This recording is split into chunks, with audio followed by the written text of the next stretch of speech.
பிரபல தொகுப்பாளினியான ரொம்பவே எல்லோராலையும் கொண்டாடப்படக்கூடிய பிரியங்கா தனது காலில் அடிபட்டதை பற்றி ஒரு சோகமான அனுபவத்தை அவங்க இப்போ ஒரு நேர்காணலில் பகிர்ந்திருக்கிறாங்க.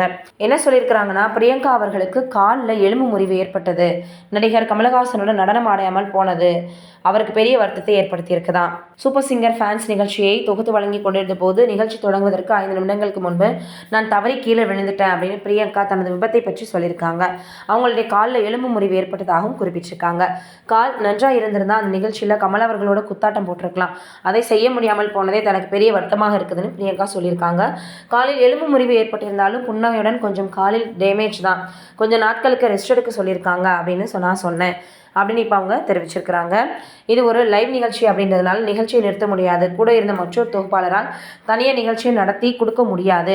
எனவே வழியுடனே அவர் நிகழ்ச்சியை தொகுத்து வழங்கியிருக்காரு. பிரியங்காவிற்கு சமீபத்தில் தான் 2வது திருமணம் முடிந்தது அப்படின்றது நம்ம எல்லோருக்குமே தெரியும். இனி அவங்க நிகழ்ச்சிகளை தொகுத்து வழங்க மாட்டாங்க அப்படின்லாம் செய்திகள் வெளியாச்சு. ஆனால் அதற்கு பதிலடி கொடுக்கக்கூடிய வகையில் புதியதாக ஒரு நிகழ்ச்சியும் பிரியங்கா தொகுத்து வழங்கி வந்துட்டுருக்காங்க. அந்த நிலையில் பார்த்தோன்னா, காலில் அடிபட்ட மாதிரியாக அவருடைய கணவர் போட்ட போஸ்ட் தான் எல்லாரும் பேச காரணமாக அமைஞ்சது அப்படின்றது நம்ம எல்லோருக்குமே தெரியும். இப்போ அவங்க இதெல்லாம் பார்த்துட்டு நான் என்னுடைய தன்னம்பிக்கையால் அடுத்தடுத்து பயணிச்சுக்கிட்டே தான் இருப்பேன் அப்படின்ற மாதிரி இப்போ பிரியங்கா சொல்லியிருக்காங்க.